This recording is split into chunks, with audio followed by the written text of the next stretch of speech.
जय हिंद दर्शकों, मैं हूं जितेंद्र दीक्षित। 4 PM महाराष्ट्र में आपका स्वागत है। दर्शकों, कई बार नेताओं पर सत्ता का लालच इस कदर हावी हो जाता है कि नाते रिश्ते, सगे संबंधी उनके लिए कोई मायने नहीं रखते और कई बार उन्हें इस बात का भान भी नहीं रहता कि वो क्या अनर्थ बोल रहे हैं। और ऐसा ही कुछ होता दिख रहा है महाराष्ट्र की राजनीति में। महाराष्ट्र में 48 लोकसभा सीटें हैं और उनमें से एक हाई प्रोफाइल लोकसभा की सीट है बारामती। बीते कई दशकों से इस सीट पर पवार परिवार का दबदबा रहा है। खुद शरद पवार यहां से कई बार सांसद चुने गए। उसके बाद लगातार 3 बार से उनकी बेटी सुप्रिया सुले यहां से सांसद हैं। लेकिन इस बार यानी कि 2024 के चुनाव में एक अलग ही मुकाबला यहां पर देखा जाने वाला है। यह मुकाबला देखा जाएगा चाचा और भतीजे की पार्टी के बीच में। चाचा शरद पवार भी यहां से अपने उम्मीदवार उतारने वाले हैं और अजीत पवार ने भी ऐलान किया है कि वो भी यहां से अपने उम्मीदवार उतारेंगे। और एक तरह से यह मुकाबला भाई और बहन के बीच भी होगा, क्योंकि सुप्रिया सुले अजीत पवार की बहन लगती हैं और वो फिर से एक बार इसी सीट से चुनाव लड़ने वाली है। तो ऐसे में ये भाई बहन के बीच भी मुकाबला होने वाला है, चाचा भतीजे के बीच भी मुकाबला होने वाला है। अब चूंकि इस सीट से पवार परिवार का ही कोई सदस्य चुना जाता रहा है, तो जहां शरद पवार वाली एनसीपी की तरफ से उम्मीदवार हो सकती हैं सुप्रिया सुले, तो वहीं अजीत पवार की तरफ से भी पवार परिवार के ही किसी सदस्य को टिकट दिए जाने की गुंजाइश है। इसमें एक नाम चल रहा है सुनेत्रा पवार का, जो कि अजीत पवार की पत्नी है, तो उनको टिकट मिल सकता है। अब अजीत पवार ने हाल ही में इसके लिए तैयारी भी शुरू कर दी कि उनका उम्मीदवार ही इस सीट से जीत कर आए और वहां पर उन्होंने सभाएं, रैलियां वगैरह लेनी शुरू कर दी हैं।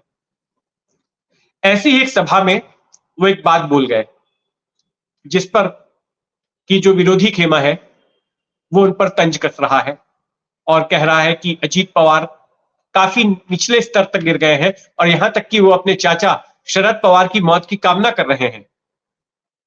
उन्होंने मराठी में भाषण दिया, उसका कुछ अंश मैं आपको हिंदी में पढ़कर सुनाता हूं। अजीत पवार ने लोगों से यह कहा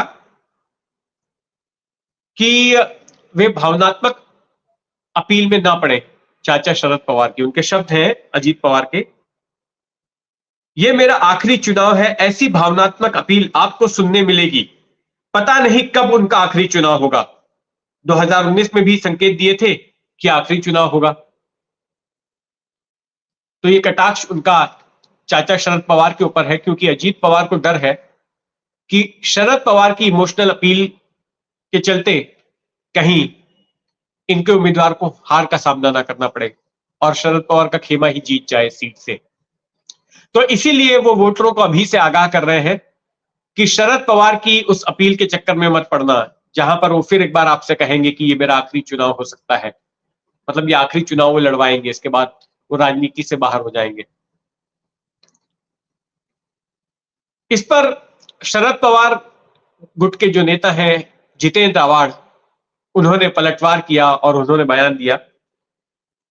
कहा कि अजीत पवार ने सीमा पार कर दी। क्या वो शरद पवार की मौत का इंतजार कर रहे हैं? अजीत पवार ने राजनीति को एकदम निचले स्तर तक ले आया है। मुझे शर्म है कि मैंने उनके साथ काम किया। तो अजीत पवार के इस बयान को लेकर काफी चर्चा छिड़ी हुई है महाराष्ट्र के सियासी गलियारों में, और हो सकता है कि अगले 10-15 दिनों में यह स्पष्ट हो जाएगा कि अजीत पवार इस सीट से किसको टिकट देने वाले हैं। क्या उनकी पत्नी यहां से चुनाव लड़ती हैं या फिर कोई और चुनाव लड़ता है? वैसे अजीत पवार की राजनीतिक महत्वाकांक्षा जो है वो काफी पुरानी रही है। साल 2004 में ही वो मुख्यमंत्री बनने का ख्वाब देख रहे थे। उस साल जो चुनाव नतीजे आए थे, कांग्रेस और एनसीपी ने जब चुनाव लड़ा था तो एनसीपी को ज्यादा सीटें मिली थी, उनकी सरकार बनी। लेकिन तब शरद पवार ने महाराष्ट्र में मुख्यमंत्री पद कांग्रेस को दे दिया और बदले में केंद्र की यूपीए सरकार में एक एक्स्ट्रा मंत्री पद ले लिया। तो इस बात को लेकर अजीत पवार को काफी गुस्सा था कि चाचा शरद पवार ने हाथ आया मौका छोड़ दिया कि उनका अपना मुख्यमंत्री बन सकता था महाराष्ट्र में। अब जब उन्होंने बगावत की पिछले साल, तब भी उसके बाद जगह जगह पर ये चर्चा होने लग गई उनके समर्थकों की ओर से कि अब अजीत पवार मुख्यमंत्री भी बन सकते हैं। और इस चर्चा को बल इसलिए मिल रहा था क्योंकि बीजेपी ने एकनाथ शिंदे को कम सीटों के बावजूद, सिर्फ 40 विधायकों के बावजूद जो है मुख्यमंत्री का पद दे दिया गया था। तो ये कहा जा रहा था कि अगर स्पीकर उनको डिस्क्वालीफाई कर देते हैं तो ऐसे में फिर बीजेपी अजीत पवार को मुख्यमंत्री बना सकती है। कई जगहों पर बैनर पोस्टर भी लग गए थे, भावी मुख्यमंत्री अजीत पवार के तौर पर।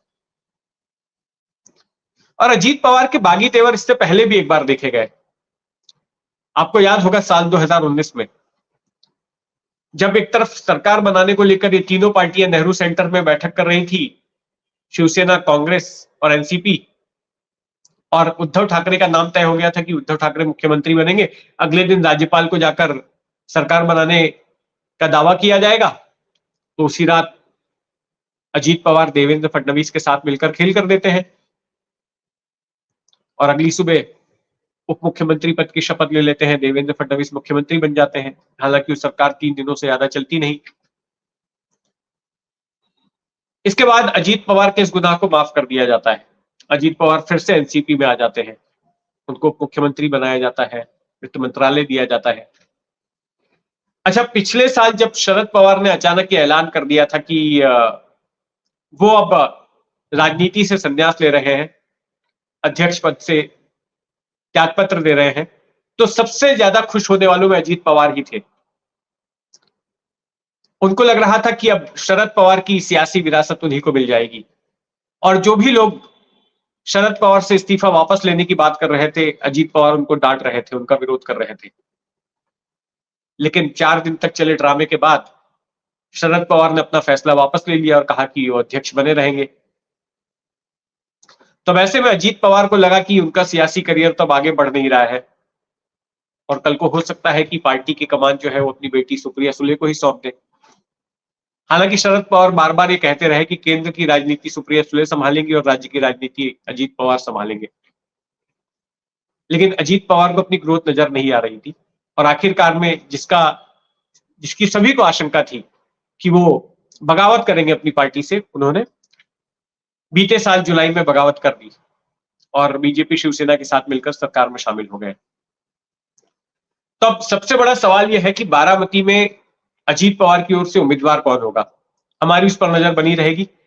आप भी अपनी नजर बनाए रखें 4 PM महाराष्ट्र पर, और अगर आपने अब तक इस चैनल को सब्सक्राइब नहीं किया है तो सब्सक्राइब कर लें। जय हिंद।